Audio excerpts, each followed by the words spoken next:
nuk do t'i shpëtonte as zona e Bërzhitës. Jemi rreth 13 kilometra nga qendra e Tiranës, aty ku mes gjelbërimit shtrihet lumi Erzen, i cili tashmë ashtu si dhe në pjesë të tjera të gjatësisë së tij, është zënë nga dherat dhe inertët.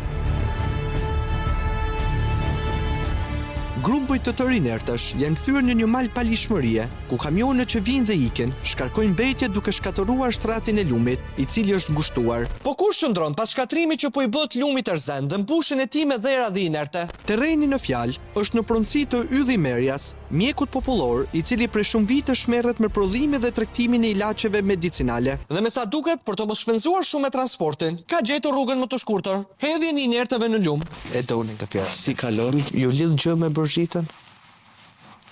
Unë Bërzhit ka marrë një tokë, kemi nxjerrë një leje ndërtimi dhe kemi filluar një investim. Për të ndërtuar këtë objektin e ri, dhera dhe inertët që janë nxjerrë nga toka që u keni marrë për të ndërtuar, janë hedhur në krah të majt përballë objektit që po ndërtohet dhe kanë shkuar deri tek shtrati i lumit.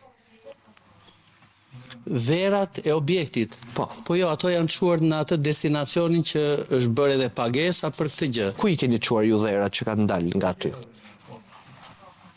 Shiko, unë jam këtu, ato nuk e di ku i kanë çuar ata të firmës që kanë bërë punimet. Cila firmë ka qenë që merrej me punimet?